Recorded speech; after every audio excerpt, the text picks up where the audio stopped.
Now settle in, folks, because this is one of those stories that starts quiet, like a soft summer rain, and ends up hitting you like a Category 5 hurricane. It's about secrets, the kind you keep locked up tight, and what happens when the wrong person finds the key. Our story begins in a place that smelled permanently of old paper and lemon polish, the Midtown Historical Archives in Cincinnati, Ohio. It wasn't exactly the bustling center of the universe, but for Clara Jenkins, it was heaven. Clara was a creature of habit. She was the one who knew exactly where the 1890 census microfiche was, even in the dark. She knew that old Mr. Henderson, the director, always took his second cup of coffee at 10:15 a.m., and that the heating unit in the basement always groaned exactly 3 times before kicking on during the winter. Her life was predictable, stable, and wonderfully boring. And Clara loved boring. Boring was safe. She'd been working at the archives for 8 years, happily cataloguing documents and helping earnest college students figure out their family trees. She was 32, wore sensible cardigans, and had a smile that could genuinely brighten up a dusty room. But even in the most predictable corners of the world, change comes knocking, and usually change comes wearing an expensive suit and carrying a whole lot of aggressive ideas. The change started when Mr. Henderson announced his retirement.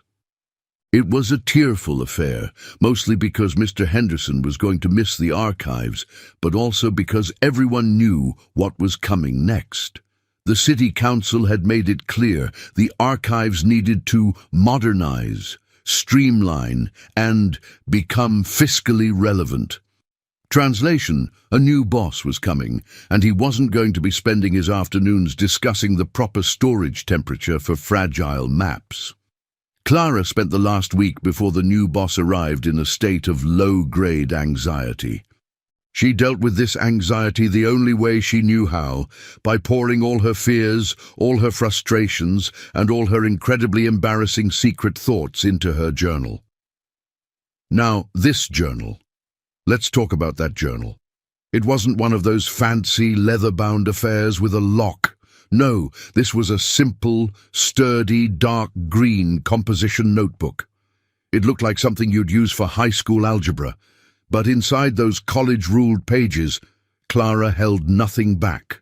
It was her sounding board, her confessional, her own private comedy show. She wrote about the agonizing crush she had on Mark, the FedEx delivery guy who always smelled faintly of cinnamon. She wrote about her deepest desire to quit her job, sell everything, and open a small bakery that specialized only in lavender shortbread. And most dangerously, she wrote about work. She had an entire section dedicated to the great archival failures, where she meticulously detailed how archaic the entire filing system was, how Mrs. Gable in Human Resources was clearly a robot, programmed only to say no, and most recently, her detailed worries about the incoming boss.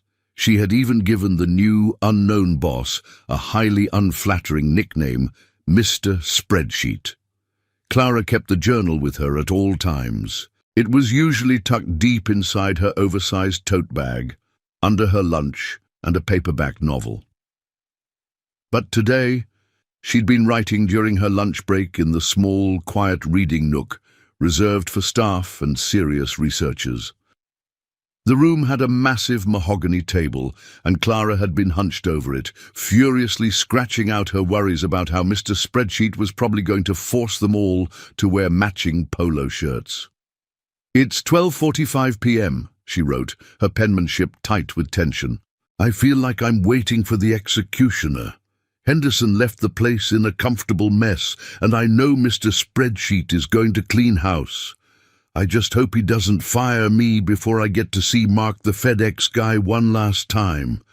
Maybe I should just tell him I love him." "No, Clara, don't be an idiot. He probably thinks you're just the dusty book lady." She sighed, capping her pen. She needed to get back to the stacks. She had promised a patron she'd pull the records for the 1920s bridge construction permits. She stood up, gathering her sandwich wrapper and her empty thermos. She swept her arm across the table, pulling her papers toward her. In her haste, the green composition notebook, that repository of all her unfiltered, unedited and highly volatile thoughts, slid off the edge of the pile. It didn't fall to the floor. Instead, it slid neatly under the corner of a gigantic leather-bound volume of state reports that had been left haphazardly on the table. It was perfectly hidden, visible only if you were looking directly for it, or if you happened to be clearing the table. Clara didn't notice. Her mind was already on bridge permits and the rising panic about the new management. She headed toward the main hall, but she never made it to the stacks. Just as she rounded the corner, Sarah from HR was standing there, looking like a deer caught in the headlights. "Clara, there you are," Sarah whispered, her voice tight. "The meeting, it's starting now, right now. He's here." "Who's here?" Clara asked, confused. The new boss wasn't due until 1 p.m. "Mr. Hayes, Julian Hayes. He arrived early. He wants everyone in the conference room immediately, no exceptions. And Clara, he seems intense." Clara's stomach dropped. Mr. Spreadsheet was early. This wasn't a good sign. Early meant efficiency. Early meant no time for pleasantries. Early meant trouble. She smoothed down her cardigan, took a deep breath, and followed Sarah down the hallway toward the small, overly air-conditioned conference room. When she walked in, the room was already full of the other archive staff, the 3 catalogers, the 2 conservation specialists, and the security guard, who looked thoroughly uncomfortable in his pressed uniform. They all looked up at Clara with wide, terrified eyes, and then Clara saw him. Julian Hayes was not what she had expected. Mr. Henderson had been round, kindly, and perpetually rumpled. Julian Hayes was sharp. He was maybe 35, impeccably tailored in a charcoal suit, with close-cropped dark hair and a jawline that looked like it was carved from granite. He stood at the head of the long table, radiating an aura of absolute control. He wasn't smiling, not even a little. "Please, everyone, take a seat," Mr. Hayes said. His voice was deep, clear, and carried the weight of authority. It sounded like the voice of a man who was used to giving orders and having them followed instantly. Clara slid into the nearest empty chair, trying to make herself small. She felt suddenly aware of the slight stain on her cardigan cuff and the fact that she hadn't managed to brush all the cat hair off her skirt this morning. Mr. Hayes didn't bother with small talk. He leaned forward, resting his hands flat on the polished table. "My name is Julian Hayes. I'm your new director," he began. "I'm not here to talk about the history of the city. I'm here to talk about the future of this institution. The Midtown Archives is currently operating at 40% efficiency relative to its peer institutions in the region. That is unacceptable." Clara felt a cold knot tighten in her chest. He was using business metrics. This wasn't an archive. It was a failing company to him. "We will be implementing a full system audit starting tomorrow," he continued, his eyes scanning the faces in the room, lingering just a second too long on each person. "I expect full transparency, full cooperation, and full dedication. If you are not dedicated to bringing this institution into the 21st century, then frankly, you won't be here very long." The silence in the room was so thick you could have catalogued it. Clara kept her gaze fixed on the water pitcher in the center of the table. "Mr. Spreadsheet indeed," she thought bitterly. "He sounds like a robot reading a mission statement." The meeting lasted exactly 12 minutes. 12 minutes of stark, unvarnished corporate reality that completely shattered the comfortable, dusty world Clara had built for herself. When Mr. Hayes dismissed them, the staff practically stampeded out of the room, whispering furiously. "Did you hear that? 40%, exclaimed Gary, the oldest conservationist. "He looked right through me," Sarah whimpered. Clara didn't join the gossip circle. She just needed to get back to her desk, pull out her calming tea, and try to process the fact that her new boss seemed to view her and her colleagues as obstacles to be overcome. As she walked back toward her corner of the building, Her mind was buzzing with Julian Hayes's sharp critiques. She reached her desk, pulled out her chair, and sat down heavily. She reached for her tote bag to pull out her journal. She needed to write down every single terrifying thing Julian Hayes had just said. She needed to vent about his ridiculously perfect suit and the way his eyes seemed to bore straight into her soul. She needed to update the entry for Mr. Spreadsheet. She rummaged through her bag. No green composition notebook. Okay, maybe it's on the desk, she thought, running her hands over the stacks of index cards. No. Maybe I put it in the top drawer. She checked. Nothing. A flicker of unease turned into a sudden spike of alarm. Where had she been writing? The reading nook, the mahogany table. Clara stood up so fast her chair scraped loudly against the floor. She practically sprinted back down the hall toward the quiet sanctuary of the staff reading area. She burst through the door. The room was empty. She rushed to the mahogany table. There was the massive volume of state reports. She snatched it up. Underneath, the tabletop was bare. The green composition notebook was gone. A deep, icy dread washed over her, chilling her to the bone. This wasn't just a lost notebook. This was the complete, uncensored record of her life, her professional grievances, her deepest insecurities, and her most embarrassing fantasies. No, she muttered, frantically patting down the table surface, checking under the chairs, looking behind the radiator. It was absolutely nowhere. The panic was starting to rise, hot and nauseating. She thought back to what she'd written this morning. The entire entry about wanting to open a bakery. Embarrassing, but harmless. The detailed fantasy about Mark the FedEx guy. Mortifying. The several pages detailing why Mrs. Gable should be replaced by a houseplant. Highly insubordinate. And worst of all, the section dedicated entirely to the new management, complete with the nickname Mr. Spreadsheet, and a scathing assessment of his lack of understanding of archival importance. If anyone found this, she would be humiliated. If management found this, she would be fired instantly. She tried to rationalize. Maybe a friendly researcher had found it and turned it in at the front desk. She rushed to the front desk. "Martha, did anyone turn in a green notebook, a composition book?" Martha, a sweet, elderly woman who loved gossip, looked up. "A notebook, dear? No, haven't seen one. Did you lose something important?" "No, just notes. I need to find it." Clara turned away, her mind racing. Who would have been in that room? The archives were closed to the public during lunch hour. Only staff. Wait. She remembered the meeting. Julian Hayes had arrived early. He had been in the building for a good half hour before the staff meeting began. He would have needed time to settle in, to get the lay of the land, maybe even to walk around the building before calling everyone together.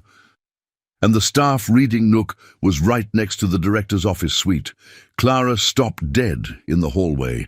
A horrible, sinking realization hit her with the force of a physical blow. The new director, Julian Hayes, Mr. Spreadsheet, was a man obsessed with efficiency and auditing. If he walked into the reading nook and saw a mysterious, abandoned item, what would he do? He wouldn't leave it. He would pick it up, assuming it was abandoned property or, worse, something that needed to be catalogued. He would have taken it. The thought made her legs feel weak. She couldn't breathe. The journal was likely sitting on the enormous mahogany desk in the director's office, waiting to be returned, or waiting to be read. Clara knew she had to retrieve it immediately, before he had a chance to open it. She had to go to the lion's den. She forced herself to walk, not run, toward the director's suite.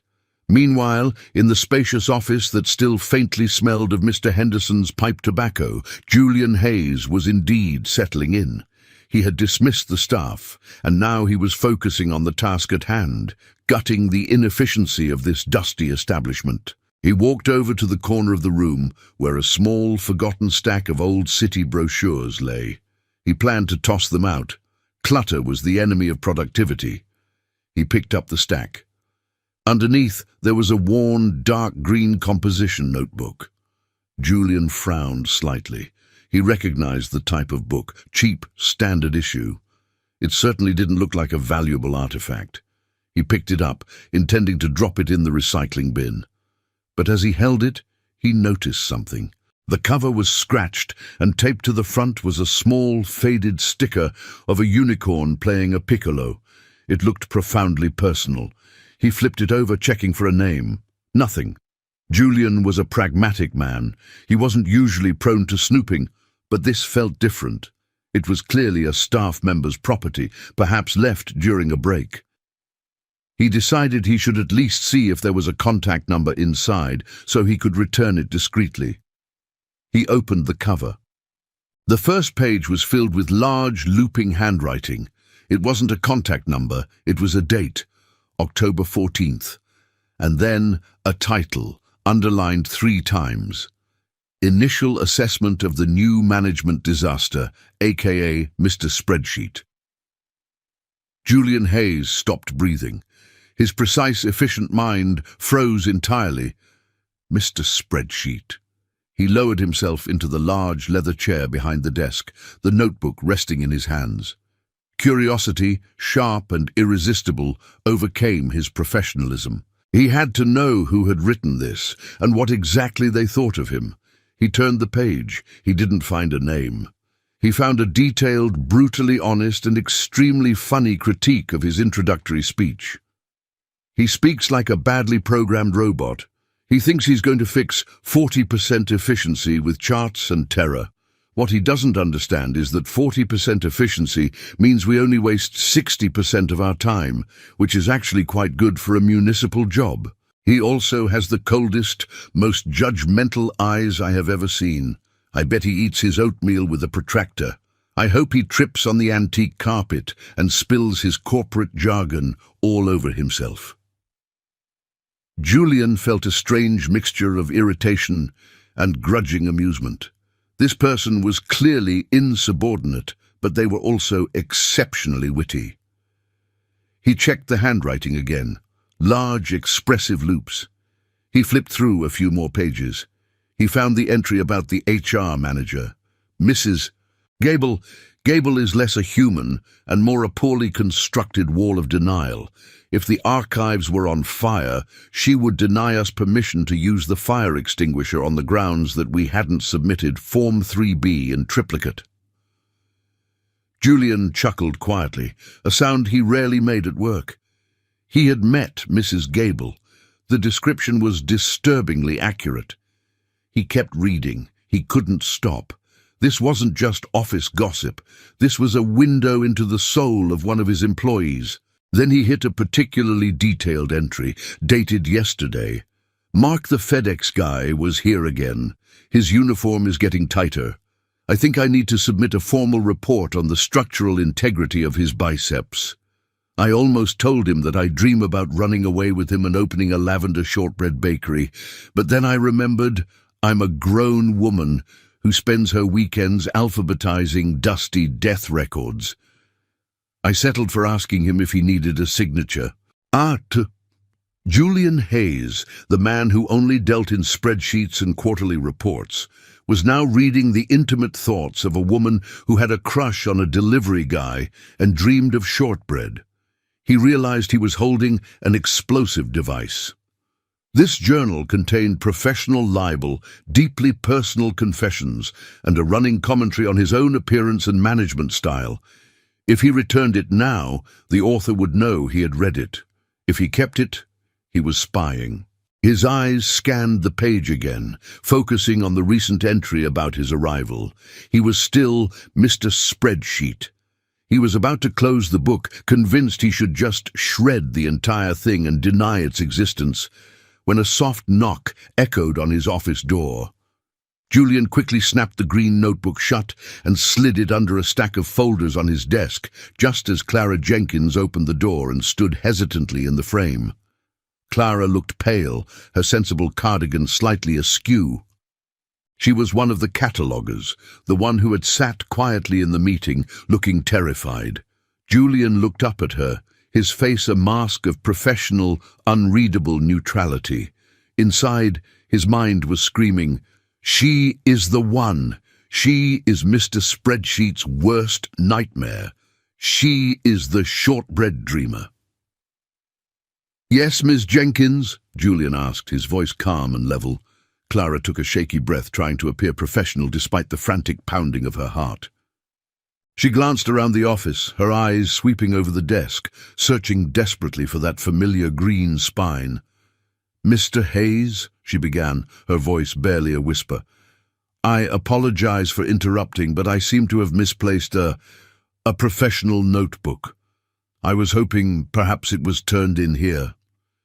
Julian leaned back in his chair, folding his hands neatly over the stack of folders that currently concealed her entire written life. He looked directly into her frantic, anxious eyes. "A professional notebook, Miss Jenkins?" he asked, the words slow and deliberate. "Can you describe it for me?" Clara swallowed hard, trying to keep the panic out of her voice. "Yes, it's green. A simple composition book. It contains very important professional notes and data." She knew she sounded ridiculous. Julian raised one eyebrow, a tiny, almost imperceptible movement that somehow managed to convey deep skepticism. "I haven't seen anything matching that description, Ms. Jenkins," he lied smoothly, the green book burning through the thin layer of manila folder. "However, I am still organizing Mr. Henderson's old files. If I come across any misplaced items, I will certainly let you know." Clara's heart sank. She knew he was lying. She could feel the book in the room. Her secrets were within arm's reach, yet completely out of her grasp. "Thank you, Mr. Hayes," she managed, forcing a small, tight smile that didn't reach her eyes. "I appreciate your time." She backed out of the office, closing the heavy door behind her. Julian Hayes sat absolutely still for a moment, listening to her footsteps retreat down the hall.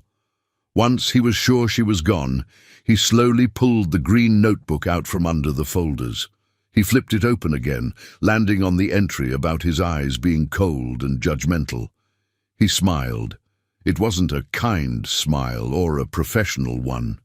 It was the smile of a man who had just discovered the ultimate leverage. He had found the key to the entire archive staff, and it was wrapped up in a crush on a FedEx guy and a deep loathing of corporate jargon. Julian Hayes knew with absolute certainty that the next few months at the Midtown Archives were going to be far more interesting than any spreadsheet could ever predict. He knew Clara Jenkins had just become his personal project, and he had all her data, every single embarrassing, ridiculous secret. He settled back, ready to begin reading from the very first page, and that, my friends, is where our story really takes off. Julian Hayes did not put the green notebook back under the folders. Instead, he placed it neatly on the corner of his imposing mahogany desk, right next to the stack of efficiency reports he was supposed to be reviewing.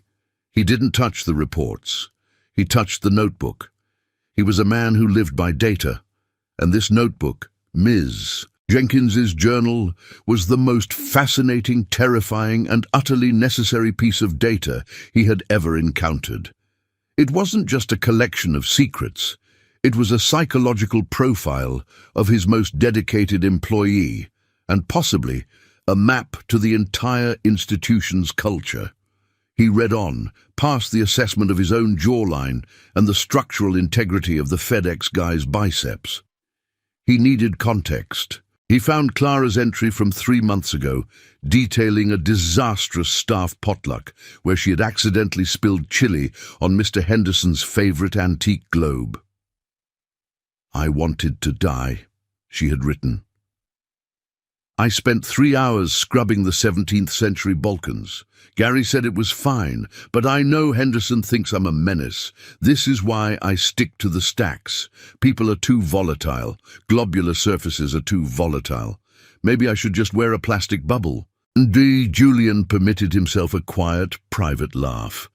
This woman was neurotic, yes, but she was also deeply committed to the archives, even the Balkans. He turned to the professional critiques. They were scathing, but surprisingly insightful. Clara described the current cataloging software, Archivista 3.1, as a digital relic designed by someone who hates joy and efficiency equally. She detailed how the cross-referencing system was broken and how countless hours were wasted every week trying to reconcile the digital records with the physical index cards. If Mr. Spreadsheet truly wants to find 40% inefficiency, he needs to look no further than Archivista 3.1, but he won't. He'll look at our break times and the amount of toner we use. Corporate men never see the forest for the key performance indicators. Julian leaned back, tapping his pen against the hard cover of the journal. She was right. He had planned to focus on staffing levels and budget deficits first. But the software issue was a systemic bottleneck. She hadn't just whined, she had identified the core technical failure. This changed things. He wasn't dealing with a lazy employee. He was dealing with a highly intelligent, intensely frustrated insider who had just handed him a roadmap to the archive's deepest problems, wrapped up in a package of existential angst and shortbread fantasies. He realized he could not fire her. He needed her, but he also knew she was terrified of him, loathed his corporate demeanor, and had nicknamed him Mr. Spreadsheet for posterity. Julian was competitive. He didn't just want to fix the archives. He wanted to win the respect of the person who had judged him most harshly. And the easiest way to manage an employee who has laid bare all her fears is to use those fears, gently, against her. He closed the notebook and placed it carefully in his center desk drawer. The game had begun.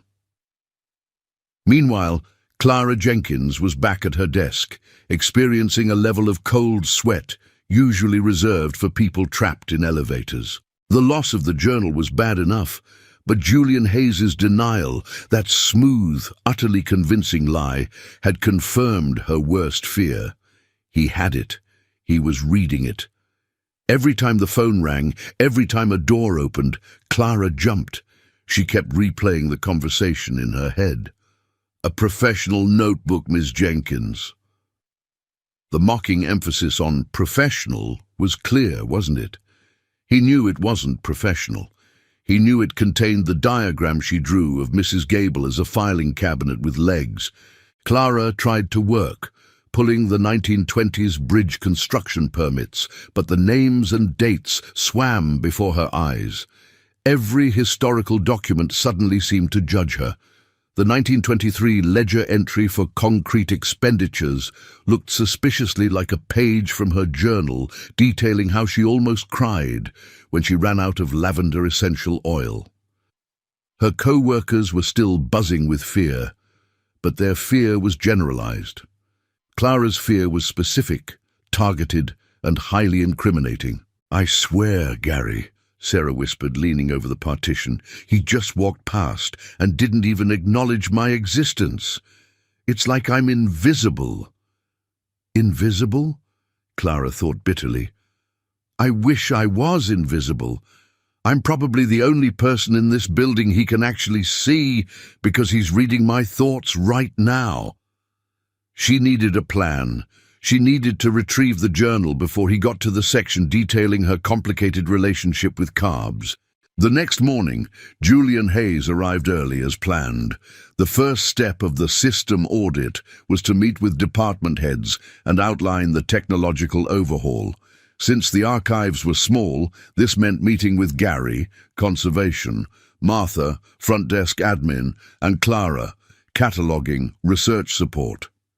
He called Clara first. Clara walked into the office feeling like she was walking the plank. She had managed 2 hours of sleep, spent mostly dreaming about Julian Hayes, forcing her to read the Mr. Spreadsheet entry aloud to a room full of frowning historians. Julian was sitting behind his desk, reviewing a printout of the archive's current software expenditure. He looked up, and his eyes, which Clara had described as cold and judgmental, seemed unusually intense this morning. "Miss Jenkins, thank you for coming in," Julian said, gesturing to the chair. "Please sit." Clara sat on the very edge of the leather chair, ready to bolt. "I've been reviewing the cataloging process," Julian began, his tone purely businesslike. "It seems we are operating on Archivista 3.1, a system, I understand, that is, shall we say, less than optimal." Clara stiffened. He read it. He absolutely read it. "It is outdated, sir," she managed, trying to sound professional and not like someone who had called the software a digital relic designed by someone who hates joy. "Outdated is one word," Julian mused, leaning forward. "Inefficient is another. I have found several reports, internal and external, suggesting the cross-referencing function is fundamentally broken. We waste significant time trying to manually reconcile the database with the physical index." He was using her exact point. He wasn't just reading her journal, he was using her internal critique to form his action plan. "We will be dedicating a significant portion of the Q3 budget to replacing this system," Julian announced, watching her reaction closely. Clara was stunned. This was the change she had been begging for, the modernization that would save countless hours. But receiving the news directly from the man who knew she had mocked his methods felt deeply unnerving. "That's excellent news, Mr. Hayes," Clara said, genuinely surprised. "Good," Julian replied. "Now, this is where you come in, Ms. Jenkins. You know the cataloging system better than anyone. I need you to spearhead the transition team. You will be responsible for defining the specifications for the new software. I need a system that is robust, intuitive, and, frankly, one that doesn't feel like it was designed by someone who hates joy." Clara blinked. "Did he just quote my journal?" No, he couldn't have. It was just a common phrase, a coincidence, a horrifying, targeted coincidence. "I need you to be completely honest about the current failings, Ms. Jenkins," Julian continued, his voice softening slightly, though his eyes remained focused. "I need you to tell me exactly what needs fixing, without holding back any of your frustrations." He was giving her permission to vent, the exact venting she had already performed in her diary. Clara felt a dizzying mix of professional excitement and personal terror. I can do that, Mr. Hayes. I have extensive notes on the subject." "I imagine you do," Julian said, a subtle, almost imperceptible flicker of something, amusement, recognition, crossing his face. "Now, shifting gears. This job requires dedication, Miss Jenkins. I know institutional archives can sometimes feel like a temporary stop, not a final destination. Before we invest heavily in your leadership, I need to know, where do you see yourself in 5 years? This was it, the shortbread question. Clara's heart hammered against her ribs. She felt the pressure of the green notebook sitting just inches away inside the drawer. He knew she wanted to quit and open a bakery. He was testing her commitment. "Mr. Hayes," she said, trying to project absolute stability, "I am dedicated to the Midtown archives. This is where I want to be." Julian nodded slowly, leaning back again. "Good, because dedication is key. I need people here who aren't constantly dreaming of greener pastures. Or perhaps," he paused, his gaze boring into hers, "more fragrant pastures, say ones that smell distinctly of lavender?" Clara's world tilted. The air left her lungs. Her face flushed scarlet, and she knew, absolutely knew, that her mask of professionalism had cracked. Lavender shortbread. That was a detail only the journal contained. She gripped the arms of the chair so hard her knuckles turned white. I'm not sure what you mean, sir," she whispered, her voice trembling. Julian's expression didn't change. It was still the granite jawline, the professional neutrality.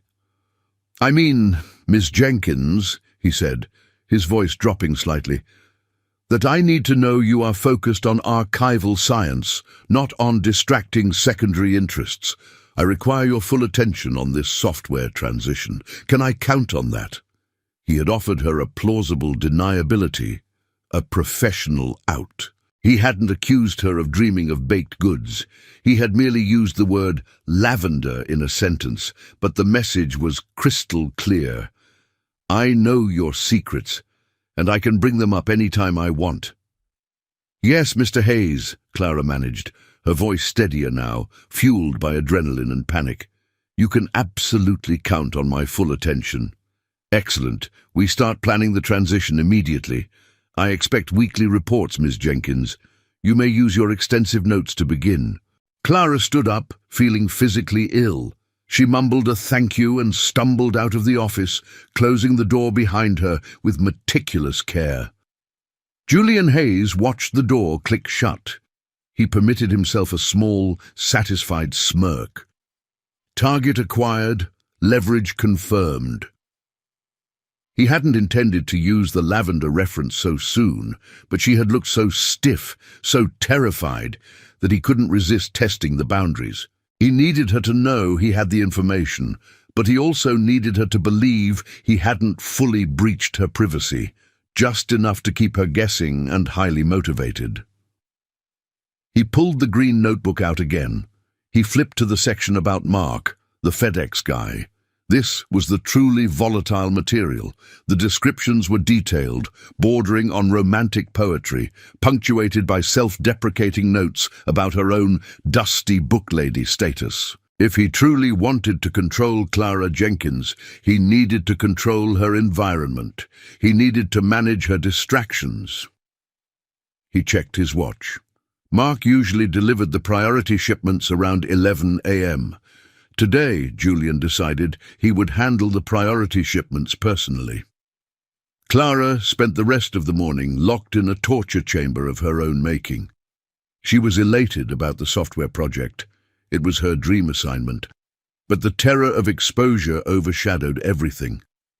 She realized Julian Hayes wasn't going to fire her. He was going to use her.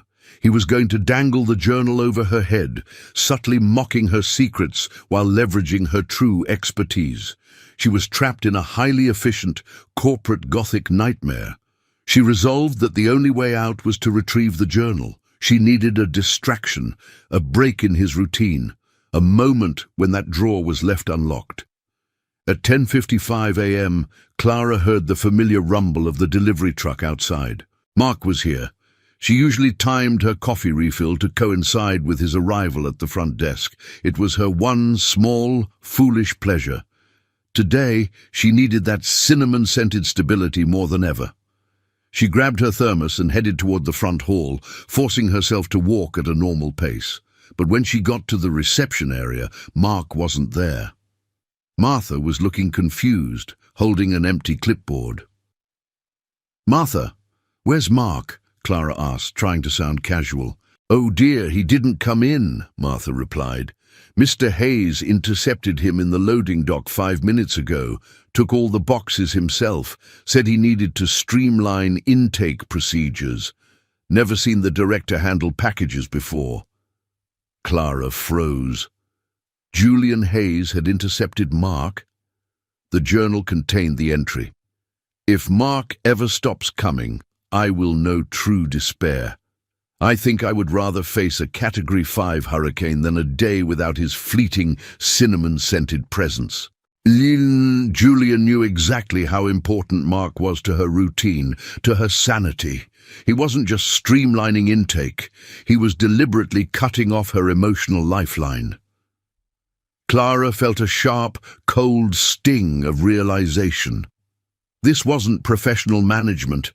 This was calculated psychological warfare. He was reading her most vulnerable desires and systematically dismantling them. She retreated quickly back to the safety of the stacks, her heart pounding with fierce, protective anger. She had been insulted, mocked, and manipulated. That afternoon, Julian called Gary, the conservationist, into his office. Gary was a sweet elderly man who had worked at the archives for 40 years and loved talking about the proper humidity levels for parchment. Julian spent 20 minutes discussing the audit, then casually shifted gears.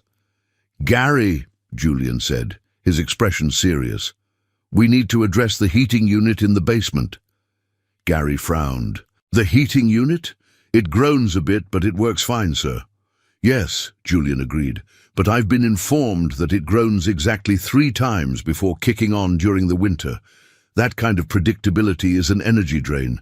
We need to replace it with a unit that doesn't advertise its inefficiency. Gary looked mystified. How did you know it groans 3 times? Julian just offered a tight, enigmatic smile. Internal data, Gary. Very specific internal data. He was using Clara's observational notes to prove his omniscience to the rest of the staff. He was establishing himself not just as the boss, but as the all-knowing eye of the archives. For the next 2 weeks, the archives operated under a cloud of escalating tension. Clara threw herself into the software transition project. It was the only way to survive. She wrote exhaustive reports, detailing every flaw in Archivista 3.1, every necessary feature, every improvement. She delivered the reports to Julian, maintaining a facade of cool professionalism, never meeting his eye for too long. Julian, meanwhile, was a master puppeteer.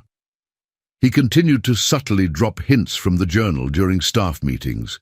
He mentioned in passing the need for better communication, specifically referencing the difficulty of getting approval for necessary supplies, adding, "We don't want anyone to feel like they're dealing with a poorly constructed wall of denial, do we, Mrs.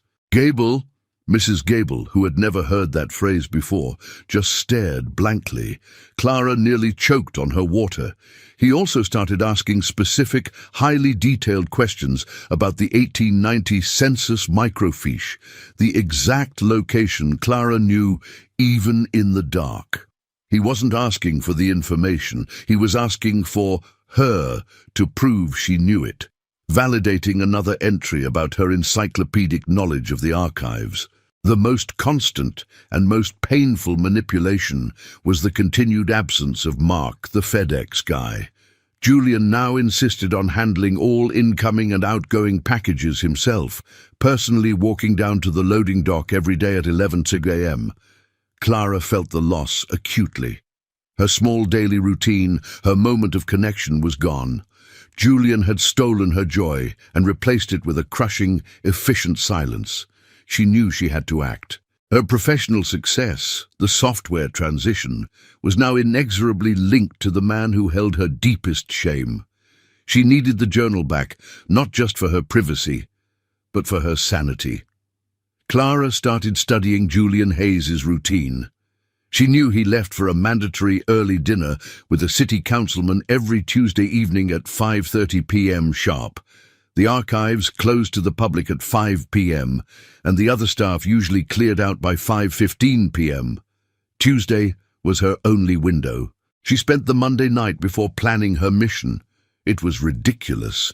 She was a 32-year-old archivist, planning a B&E into her own director's office to retrieve a childish diary. But this was war. On Tuesday afternoon, Clara made sure she was the last person in her wing.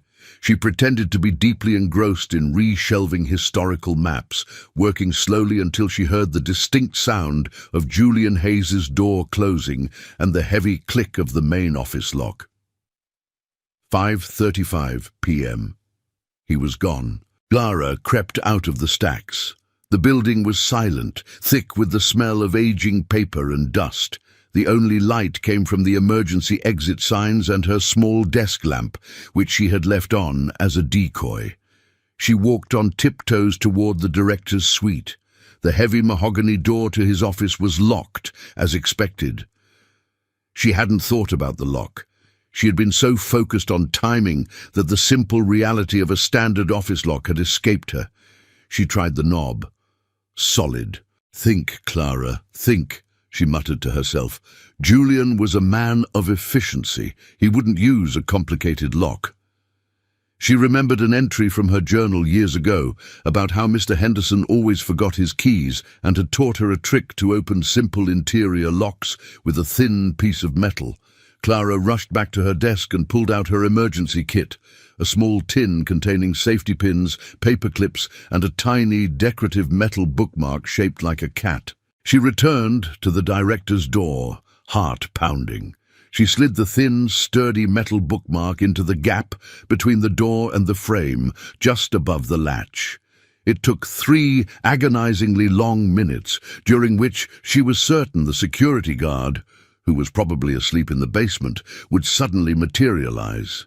Then, with a faint, metallic snick, the lock gave way.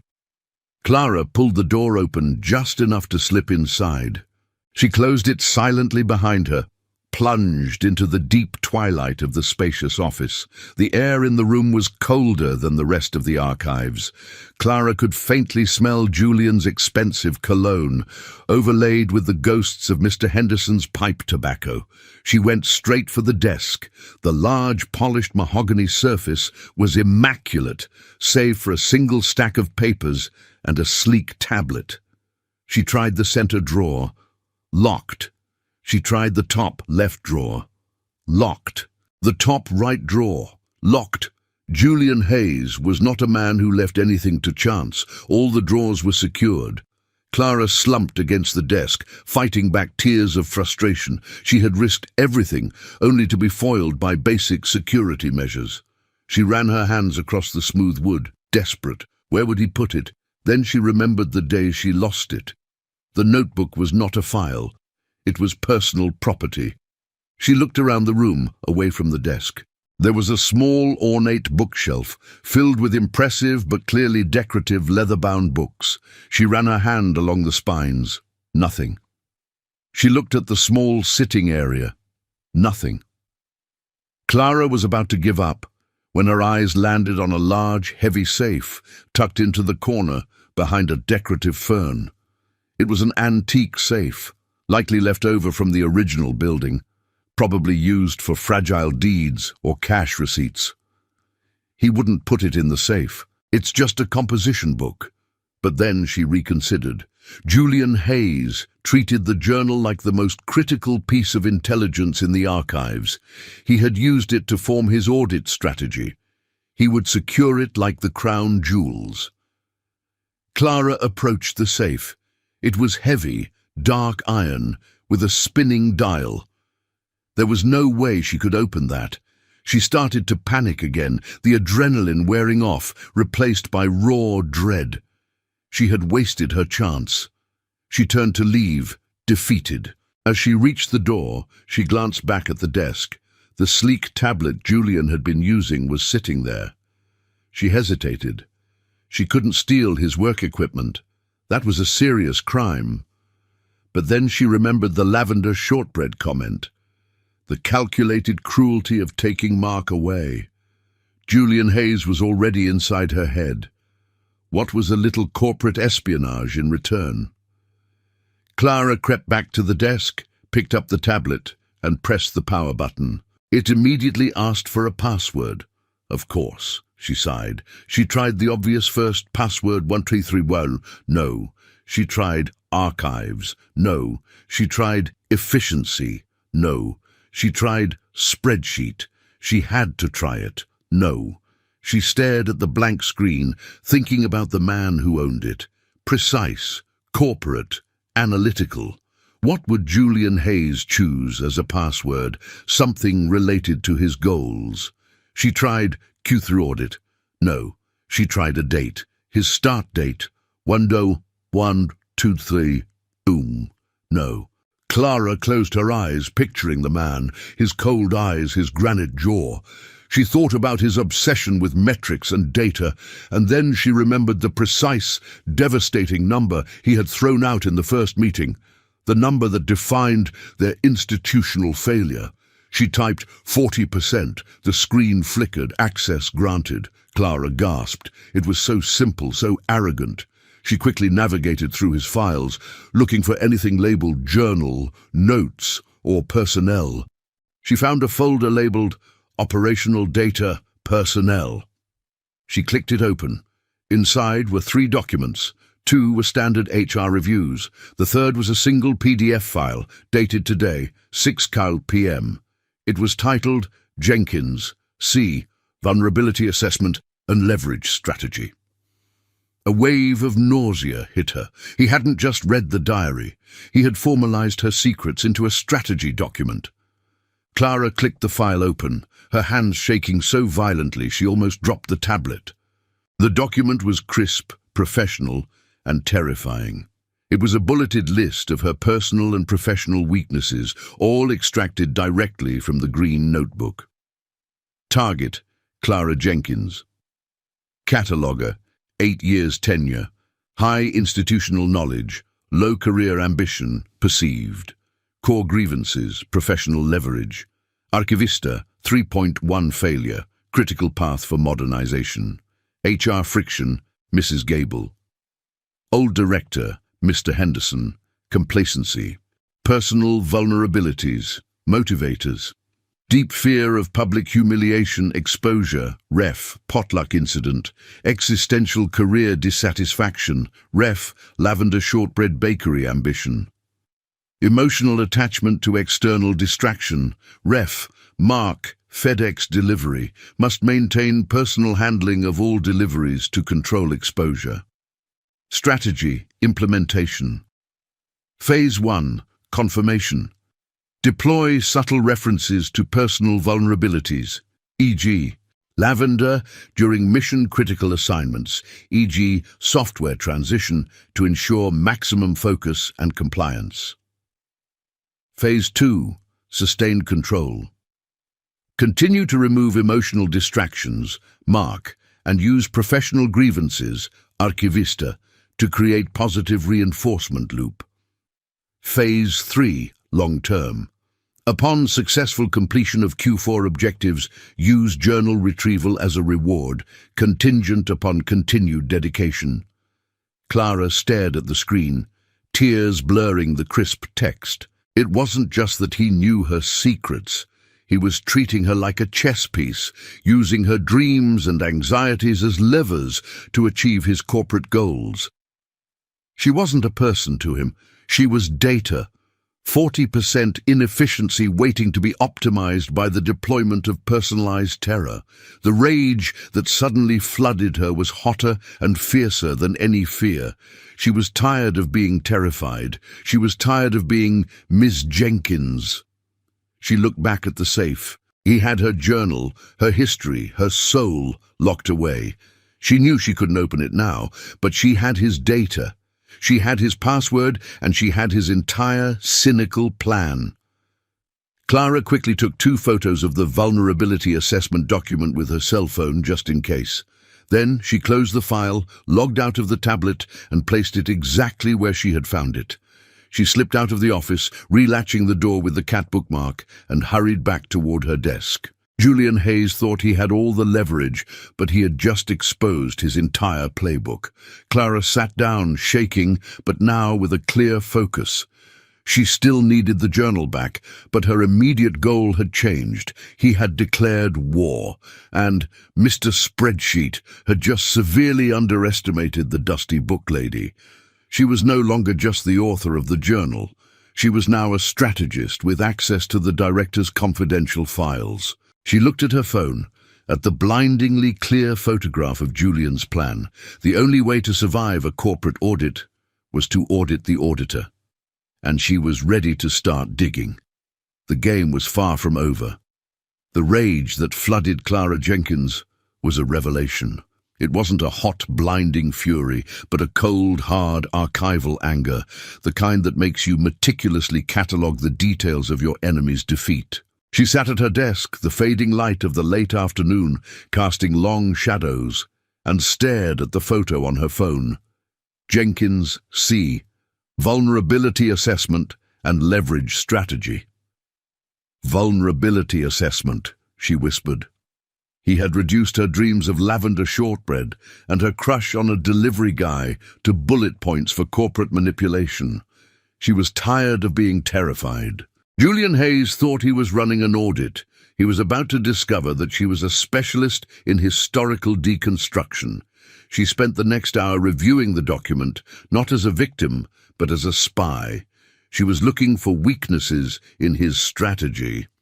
Phase 3, long-term. Upon successful completion of Q4 objectives, use journal retrieval as a reward, contingent upon continued dedication. He was planning to hold her journal hostage for months. That green notebook, full of her most ridiculous, unedited thoughts, was his corporate carrot, and the core of his plan.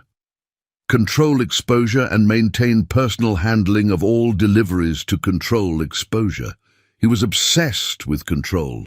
He thought removing Mark, her small, cinnamon-scented distraction, would keep her focused. It didn't keep her focused, it just made her resentful. Clara deleted the photos from her phone, no digital evidence, and then went home, not to brood, but to plot. She made a massive pot of coffee and pulled out her spare composition book, a plain blue one this time. This was her new journal, the counter-strategy log. The next morning, Julian Hayes was waiting for her. He had called an early meeting to discuss her preliminary notes on the software transition. Clara walked into his office, no longer tentative, but radiating a calm, professional efficiency that mirrored his own. She was wearing a crisp, dark blazer over her usual cardigan, a small psychological defense. "Good morning, Ms. Jenkins," Julian greeted her, his voice smooth. He was reviewing her report, a thick stack of papers she had produced overnight. "Good morning, Mr. Hayes," Clara replied, sitting down and placing her hands flat on the desk. She met his eye, cold and judgmental, just as she had written, and refused to look away. "Your preliminary analysis is thorough," Julian said, a hint of surprise in his voice. "You've confirmed that Archivista 3.1 is indeed the primary bottleneck. Your suggested specifications for the new system are highly detailed. Excellent work." "Thank you, sir," Clara said. "I believe that when identifying system failures, it is essential to be brutally honest. Holding back just leads to sustained inefficiency." She knew the word brutally honest was a direct echo of her journal's tone. She watched for a reaction. Julian's mouth twitched, but only slightly. He enjoyed the game. "Indeed," Julian said, nodding. "Now, I noticed you spent several pages detailing the necessary improvements to the document cross-referencing capabilities. You've suggested a complete integration of the 19th century physical index cards into the new digital matrix. That is a massive undertaking, Ms. Jenkins. Highly commendable, but demanding of significant personal time." He leaned forward, dropping the subtle threat. "This kind of dedication requires complete focus. No distractions. We need to ensure that your energy is channeled entirely into this project, not into peripheral interests." Clara knew what he was doing. He was reminding her of the shortbread bakery and Mark. He was executing Phase 1 perfectly. "Mr. Hayes," Clara said, her voice steady and professional, "I assure you my focus is absolute. I view this project as the key to modernizing this institution. I am fully committed to seeing it through." She paused, then delivered her first calculated counter-move. "In fact, sir, I've decided to make a few personal changes to reflect that commitment.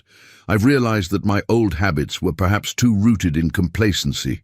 For instance, I've stopped drinking my afternoon calming tea. It was distracting. I've switched to straight black coffee. And I've also realized that my daily break, which I used to spend focusing on external matters, was a waste of valuable archival time. I now spend that time studying historical building permits."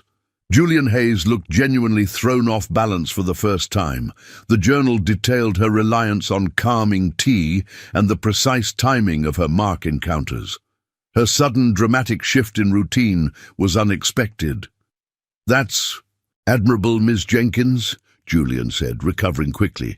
"Efficiency through self-discipline, precisely what we need."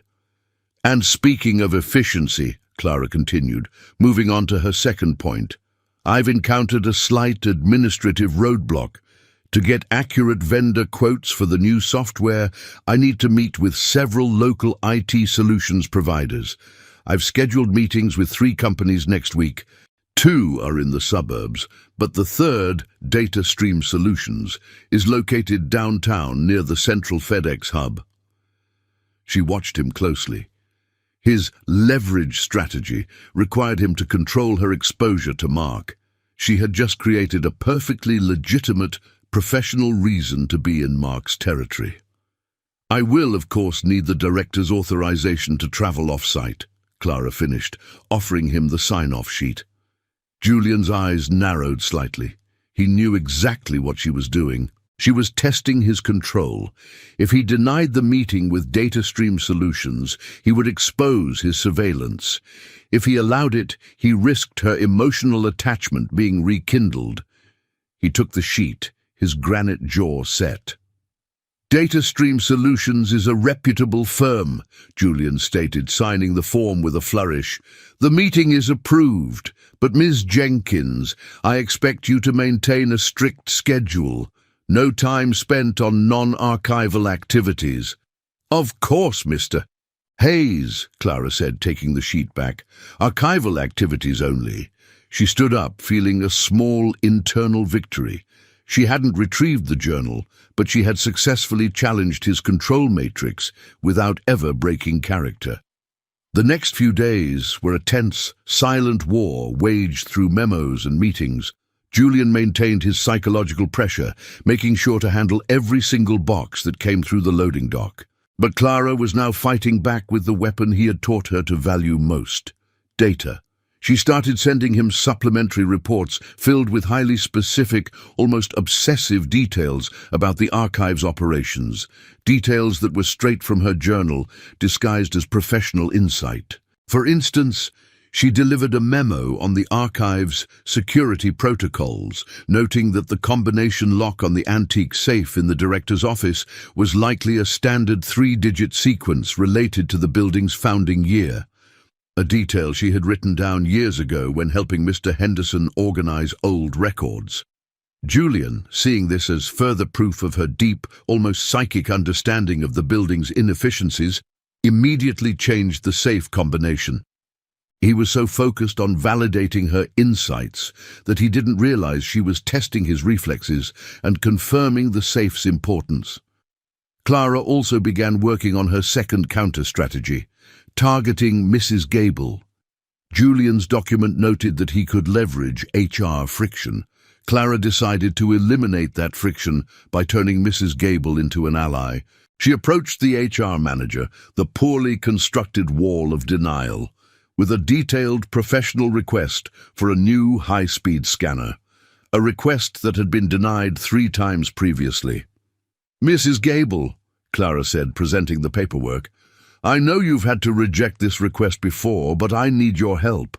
Mr. Hayes is demanding we meet his Q3 efficiency metrics, and without this scanner, we simply can't process the backlog. Mrs. Gable looked skeptical. The budget is tight, Clara. You know that. I do, Clara agreed, leaning in confidentially. But Mr. Hayes is extremely sensitive to what he calls institutional denial. He specifically mentioned in our staff meeting that he doesn't want anyone here acting like a poorly constructed wall of denial.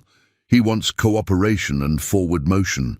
Clara watched Mrs. Gable's face pale slightly. The phrase, delivered by Julian, was now a threat hanging over the HR department. He said that? Gable stammered. He did, Clara confirmed, maintaining a serious expression. He's looking for people who are obstacles. I think we need to show him that we are partners in his efficiency drive, don't you? If we present this scanner request as a necessary component of his modernization plan, he won't be able to deny it. Mrs. Gable, terrified of being labeled an obstacle by the new, terrifying director, signed the request instantly and rushed it up the chain. Within 48 hours, the new high-speed scanner was approved. Clara smiled. Julian Hayes was using her journal to create enemies. She was using his corporate jargon to create allies. The day of the Data Stream Solutions meeting arrived. Clara put on her sharpest blazer, grabbed her detailed notes, and drove downtown. The meeting was genuinely productive, lasting exactly 2 hours and covering all the technical requirements for the new cataloging system. But the real meeting was scheduled for 1:15 p.m. in the lobby of the building. Clara waited, pretending to check her email, her heart racing.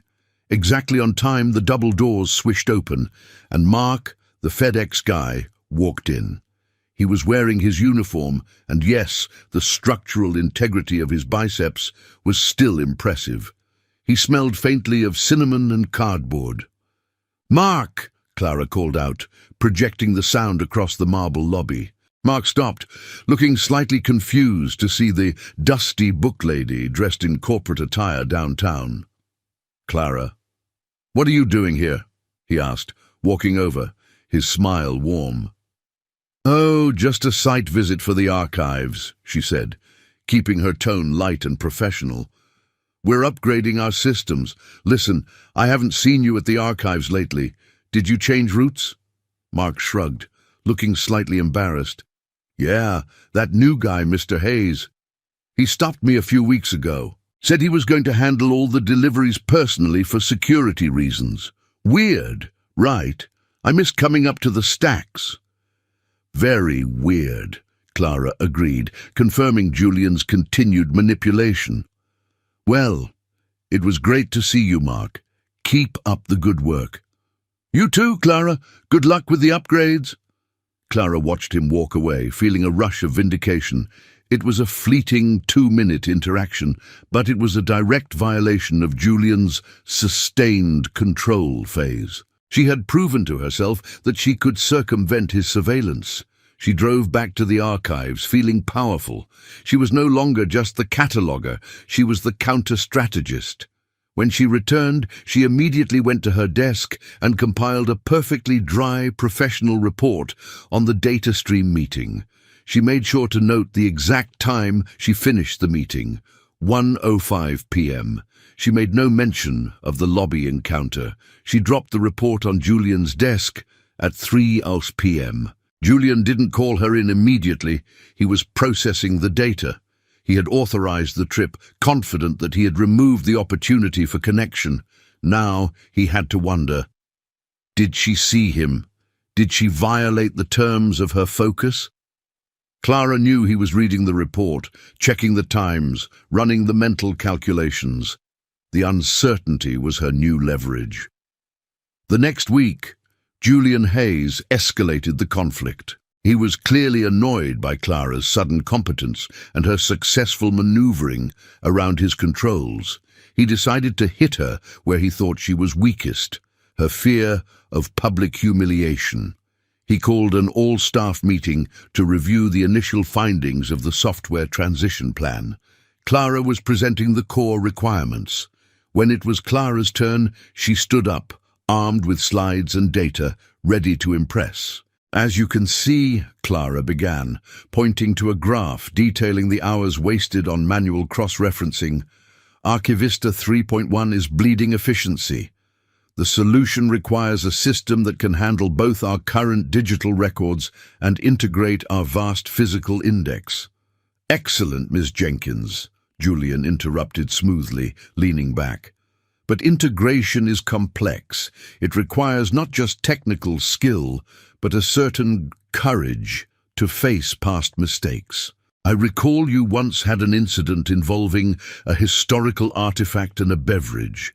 Spilled chili on the 17th century Balkans, was it?" The room went silent. The other staff members exchanged confused glances. Only Gary, the conservationist, looked slightly uncomfortable, remembering the ancient potluck disaster.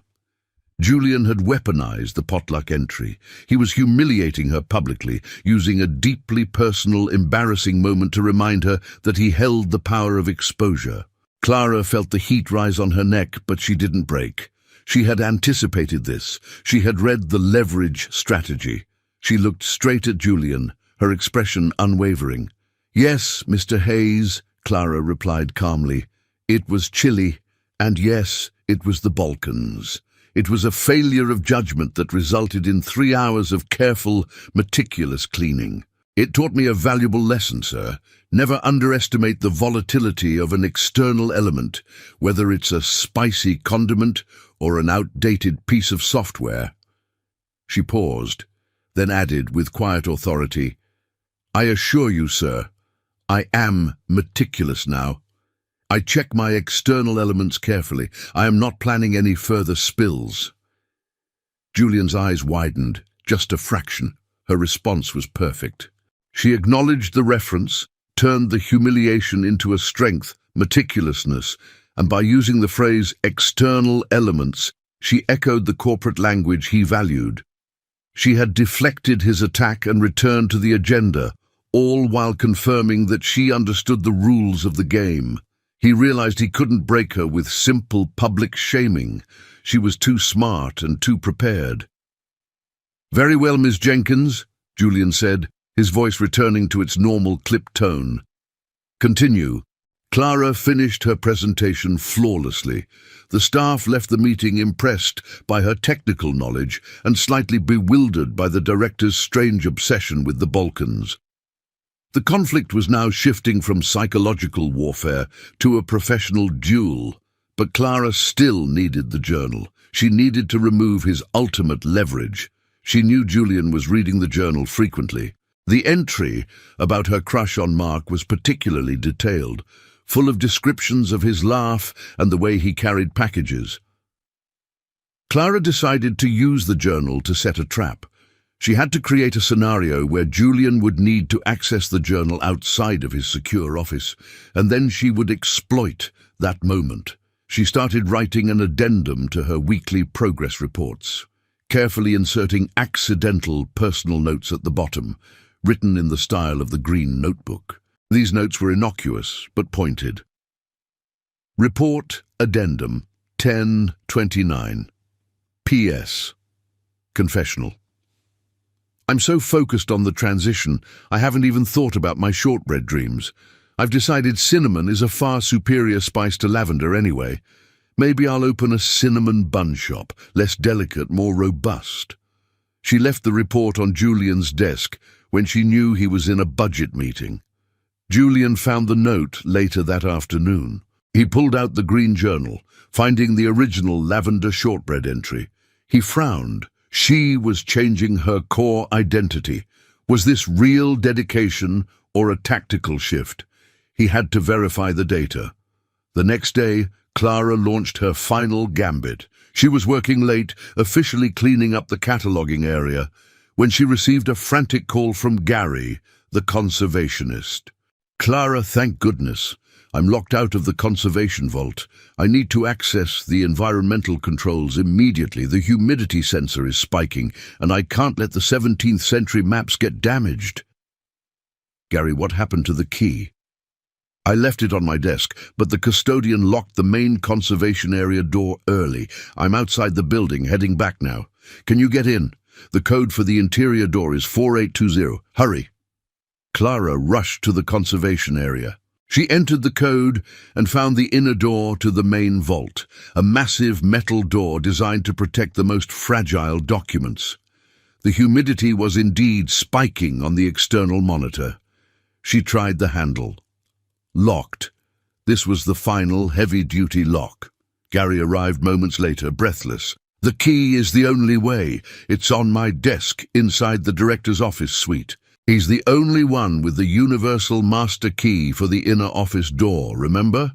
Henderson always kept it under the T.S. Eliot collection.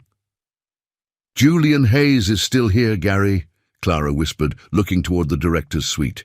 He's in a late video conference. We can't interrupt him. We have to. If the humidity reaches 70%, we lose those maps. We need the master key. Gary was panicking, clearly focused only on the priceless artifacts. Clara's mind raced. This was the distraction.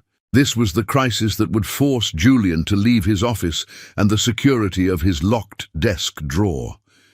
Gary, wait here, Clara instructed, running toward the director's suite. She knocked sharply on Julian's office door. Mr. Hayes, urgent situation. The door opened immediately. Julian looked annoyed, but his face was quickly replaced by professional concern when he saw Clara's genuine distress. He was still in his blazer, his hair slightly rumpled from the late hour. "What is it, Ms. Jenkins?" "The conservation vault. Gary needs the master key immediately. Humidity breach, sir. The 17th century maps are at risk." Julian didn't hesitate. He was an archivist now, too, and the preservation of irreplaceable artifacts was paramount. "The master key," Julian murmured, walking toward his desk. He reached into the locked center drawer and pulled out a heavy brass key ring. He locked the drawer instantly. "The vault is on the 3rd floor," Julian said, grabbing his tablet. "I'll come with you. We need to document the breach." As Julian stepped past her, heading toward the main hall, Clara saw her opening.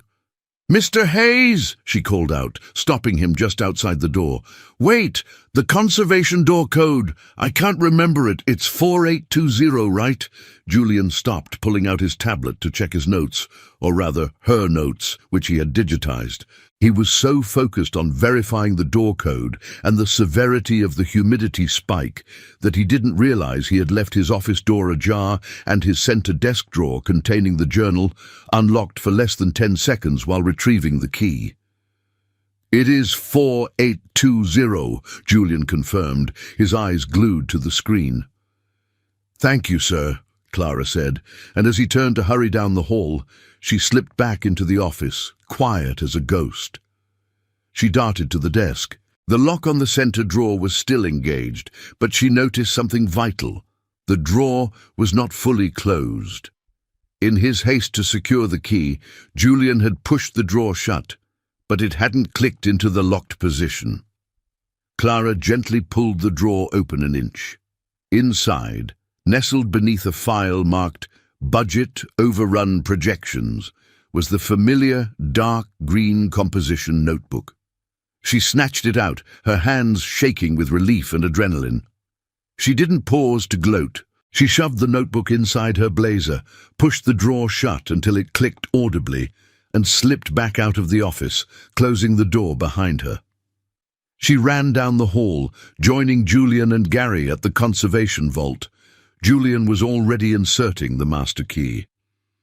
"This system is archaic, Gary. We need to modernize the environmental controls immediately."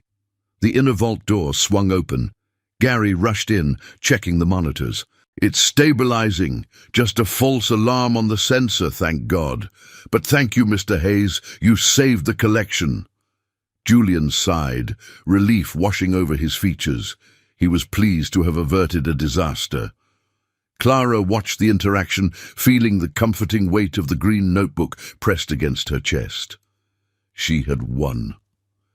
The next morning, Clara walked into the archives, feeling lighter than she had in months. Her secrets were safe. The journal was currently under lock and key in her own apartment.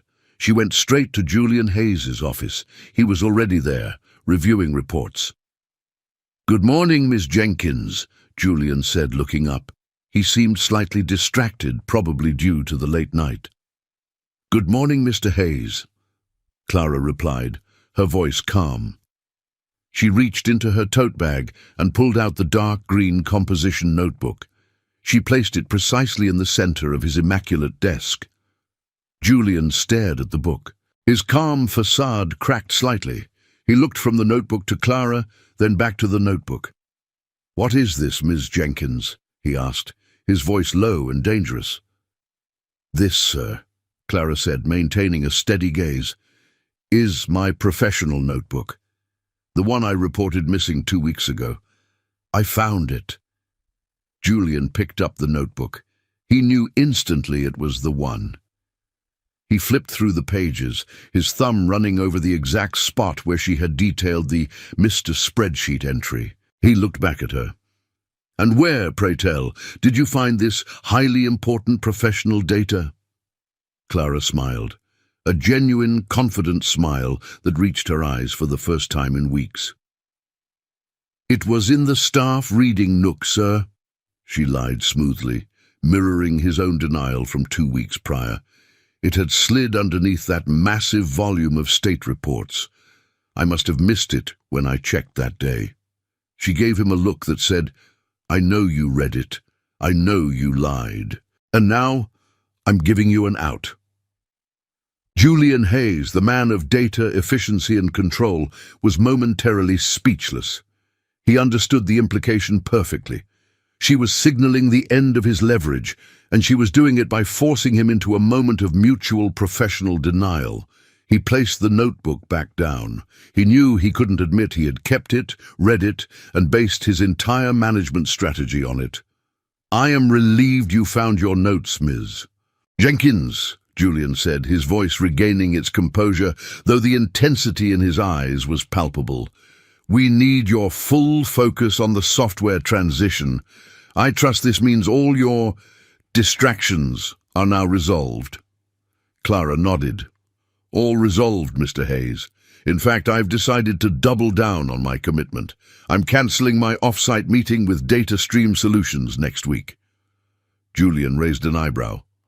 "Why? It was a necessary step." "It was," Clara agreed. "But I realized that the travel time and the risk of external elements interrupting my schedule are too high. I will conduct the remaining vendor interviews via video conference. Maximum efficiency, minimum distraction." She was quoting his own corporate philosophy back at him, using her control of the situation to eliminate the perceived weakness he had tried to exploit. She had met Mark, secured her victory, and was now closing the loophole. Julian Hayes leaned back in his chair, a slow, grudging realization dawning on his face. He had lost the journal, lost his leverage, and yet the employee he had manipulated was now delivering peak performance and adopting his own hyper-efficient methods. "A wise decision, Ms. Jenkins," Julian finally admitted, a hint of respect entering his tone. "Maximum efficiency. Good." Clara turned to leave, but paused at the door. "Oh, and Mr. Hayes," she added, turning back. "About the heating unit in the basement. I've noticed it's still groaning exactly 3 times before kicking on. That is a serious energy inefficiency, sir. We should address that immediately." Julian stared at her, the blood draining slightly from his face. She hadn't just gotten her journal back, she had confirmed that she knew the intimate details of his surveillance. She was telling him, "I know what you know, and I know what you did." "I will put in a request for the replacement immediately, Ms. Jenkins," Julian said, his jaw clenching. Clara gave him a small, professional nod. "Excellent. The archives need to be optimized, after all. Have a productive day, sir." She walked out, leaving Julian Hayes alone in his office, staring at the green notebook. He had been outmaneuvered by the dusty book lady. He had treated her like data, and she had hacked his system. Julian knew the game was fundamentally changed. He no longer held the secrets, but he had developed a deep, complicated respect for his most insubordinate employee. The software transition project was going to be brilliant, but the working relationship with Clara Jenkins was now a high-stakes professional standoff. He reached for his tablet, intending to delete the vulnerability assessment and leverage strategy document, but he hesitated. He had meticulously crafted that document. It had been effective, even if she had countered his moves. He couldn't just erase the data. Instead, he opened the file. He scrolled to the bottom and added a new entry, not as a manager, but as a grudging analyst. Addendum, 10:30. Target, Jenkins C., has achieved full awareness of operational strategy. Exhibit A, journal recovered. Exhibit B, direct counter-leverage deployed. Heating unit reference.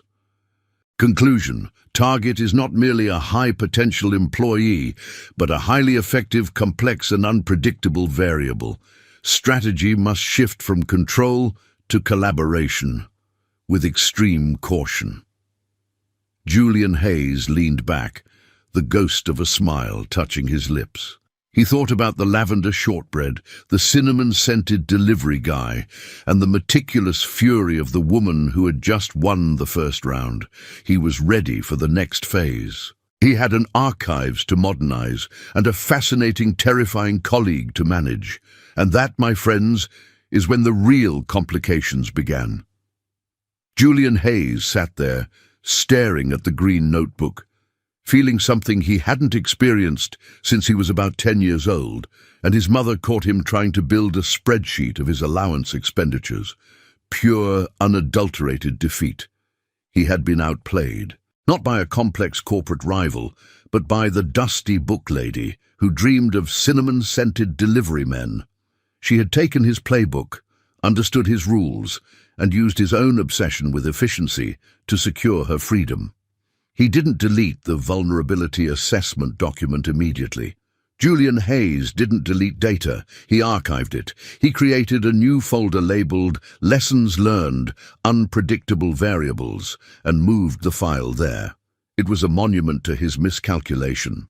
But he was an adaptable man. He had lost the journal, but he had gained something far more valuable, a highly motivated, ruthlessly intelligent employee who was now operating at maximum capacity, fueled by a desire to prove him wrong. The dynamic between them changed overnight. It wasn't just professional, it was a constant, subtle sparring match. Clara, knowing he had read every line of her deepest fears, was now completely fearless in their professional interactions.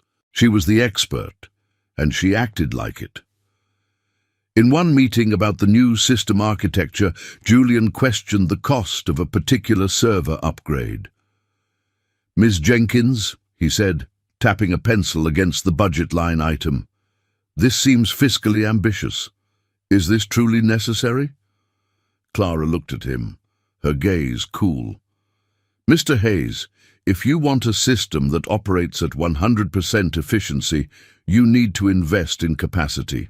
If we skimp here, we will be forced to spend countless hours manually reconciling data, which, as I believe we both know, is the definition of institutional failure." She didn't have to say, "I wrote this exact complaint in the journal you stole." But the implication hung in the air like ozone before a storm. Julian just nodded, a slight, almost imperceptible smile playing on his lips. "Approved. Brutal honesty is appreciated, Ms. Jenkins." He had learned to respect her tone. He was managing her now by validating her most scathing critiques. And true to her word, Clara's focus was absolute. She cancelled the remaining vendor meetings, insisting on video conferencing, cutting out all unnecessary travel. She didn't look for Mark. She didn't drink her calming tea. She worked with the ferocity of a woman who had realized her true power lay not in running away to bake, but in mastering the environment she already occupied. 6 months passed, and the software transition project was a runaway success. The new system, dubbed Archivist Max by the team, was intuitive, fast, and most importantly, fully integrated with the 19th century physical index, just as Clara had demanded. The city council was thrilled.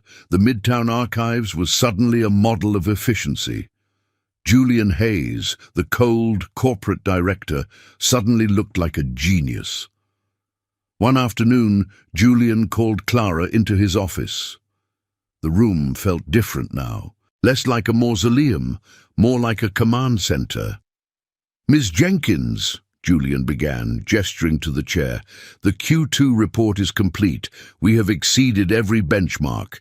You have not only fixed the 40% inefficiency, you have pushed us into the 110% category.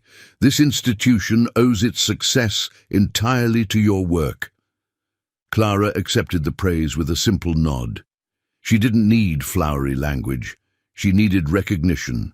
"As such," Julian continued, pulling a document toward him, "the City Council has approved a significant reorganization. Effective immediately, you are promoted to Director of Archival Systems and Strategic Implementation.